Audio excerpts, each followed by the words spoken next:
মাননীয় মুখ্যমন্ত্রী professor doctor মানিক সাহার ঐতিহাসিক সিদ্ধান্তে খুশি চাকরিপ্রার্থী, বেকারত্ব এবং ত্রিপুরার 40 লক্ষ জনগণ।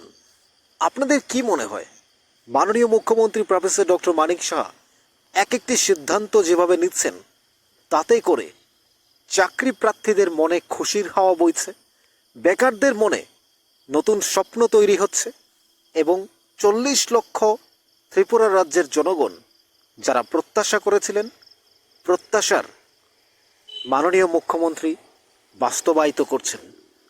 আপনারা আগামীকাল অফার পেতে যাচ্ছেন, এতে 40 লক্ষ ত্রিপুরাবাসীর উপকার হবে।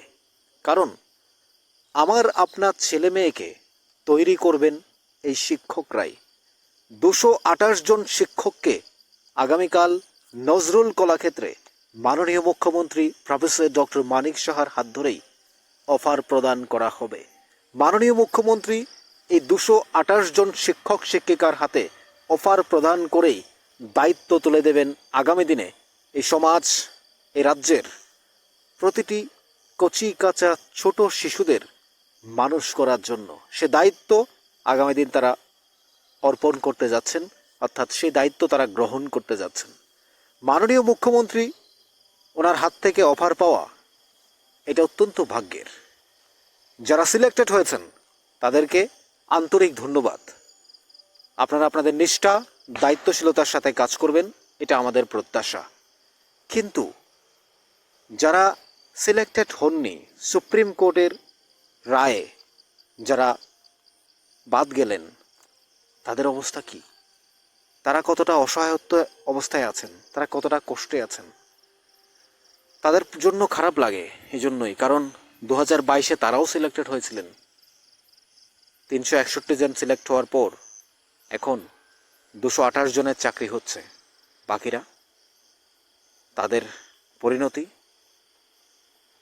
মাননীয় আদালত অর্থাৎ মাননীয় বিচারপতিগণ সুপ্রিম কোর্টে যে রায় দিয়েছেন তার মধ্য দিয়ে কাটা পড়েছেন আমাদের রাজ্যের বেশ কিছু যুবক যুবতী।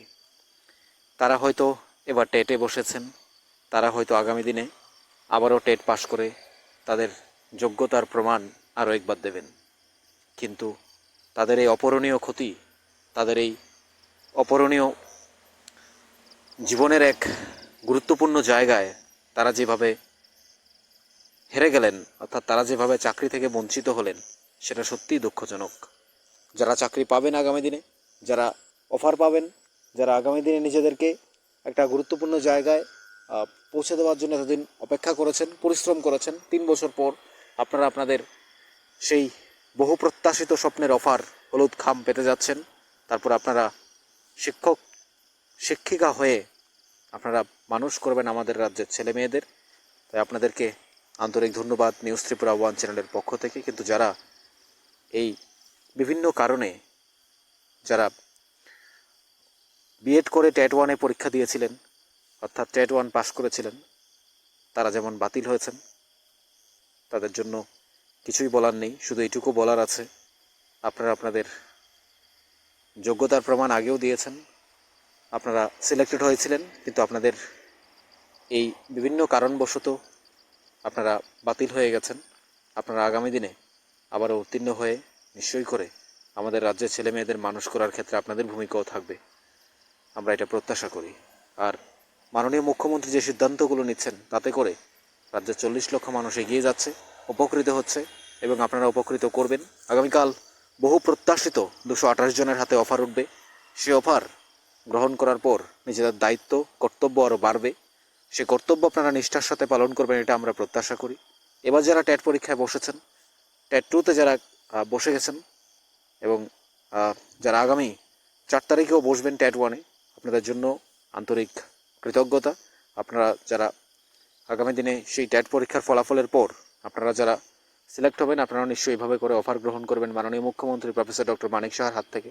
মাননীয় মুখ্যমন্ত্রী প্রথমবার এসেই তিনি পিআরটিসিকে বাধ্যতামূলক করে দিয়েছেন। আমাদের রাজ্যের বহু ছেলেমেয়েরা সে জায়গায় সুযোগ পেয়েছেন, কারণ আগে বহির্রাজ্যের ছেলেমেয়েরা সুযোগ পেত, সে জায়গায় আমাদের রাজ্যের ছেলেমেয়েরাই সুযোগ পাবে। এটা আমাদের রাজ্যের জন্য অত্যন্ত আনন্দের এবং বহু প্রত্যাশিত ফলাফল বলা যায়।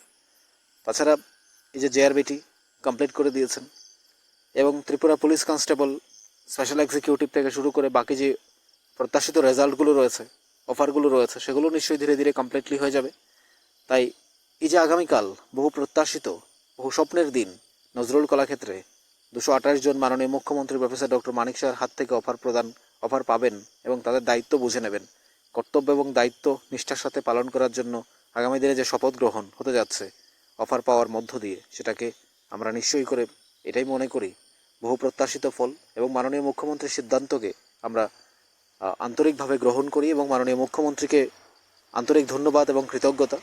ওনার অক্লান্ত পরিশ্রম, দায়িত্বশীলতা, উদার মানবিকতা এবং রাজ্যের 40 লক্ষ মানুষের জন্য ওনার যে প্রত্যাশিত এবং ওনার যে কাজ, ওনার যে স্বপ্নগুলো ধীরে ধীরে বাস্তবায়ন হচ্ছে। মাননীয় মুখ্যমন্ত্রী চেষ্টা করছেন স্বচ্ছতার মধ্য দিয়ে চাকরি দেওয়ার জন্য। সেই স্বচ্ছতার মধ্য দিয়ে চাকরি হচ্ছে এবং সেই চাকরি আপনারা দেখছেন একের পর এক। 2025 সাল আমরা বারবার বলছিলাম গোল্ডেন ইয়ার। প্রতিটি চাকরির অফার প্রদান করছেন মাননীয় মুখ্যমন্ত্রী, বিভিন্ন ডেটে হচ্ছে। বিগত দিনেও আপনারা দেখেছেন, কয়েকদিন আগে সিডিপিইউ, কোঅপারেটিভ ব্যাংক, আইসিডিএস সহ প্রত্যেকটা অফার দিয়ে দিয়েছেন। তার আগে জেআরবিটি থেকে শুরু করে সব দিয়েছেন। পুলিশ কনস্টেবলের মেরিট লিস্ট বেরিয়ে গেছে, কিছুদিন পর অফার দেওয়া হবে। স্পেশাল এক্সিকিউটিভের দিয়ে দেবে। ফায়ারম্যান থেকে শুরু করে প্রত্যেকটা ডিপার্টমেন্টের ওয়াইজ রেজাল্ট বেরিয়ে আসবে, তারপর অফার প্রদান করবে। বেকারত্বের জন্য নতুন করে নোটিফিকেশান বের হবে, যেখানে আপনারা অ্যাপ্লাই করতে পারবেন। পরবর্তীতে সে অফার রেজাল্ট আপনারা পাবেন। অর্থাৎ 2025 is really golden year. Honourable chief minister, special thanks জানাই আমরা নিউজ ত্রিপুরা 1 চ্যানেলের পক্ষ থেকে। রাজ্য সরকারের এই আন্তরিক প্রচেষ্টা, সত্যিকারের অর্থে দায়িত্বশীলতার এক বিশেষ পরিচয় ওনারা দিয়েছেন। মাননীয় মুখ্যমন্ত্রী সবসময় চেষ্টা করছেন রাজ্যের বেকারত্ব, চাকরি প্রার্থী এবং রাজ্যের 40 লক্ষ মানুষের জন্য কাজ করার জন্য। সে কাজ ধীরে ধীরে বেরিয়ে আসছে। আপনারা যারা অপেক্ষায় আছেন, আপনারা যারা ওয়েট করে আছেন, যে 2022 থেকে যারা পরীক্ষা দিয়ে চিৎকার করছেন, আন্দোলন করছেন, কখনো মুখ্যমন্ত্রীর বাড়ি ঘেরাও হয়েছে, তো সেই জায়গায় বহু প্রত্যাশিত ফল আগামীকাল আপনারা পাচ্ছেন। আপনাদের আন্তরিক ধন্যবাদ জানাই। মাননীয় মুখ্যমন্ত্রীর এই ঐতিহাসিক পদক্ষেপগুলোকে আপনারা কীভাবে নিচ্ছেন জানাবেন কমেন্টস বক্সে।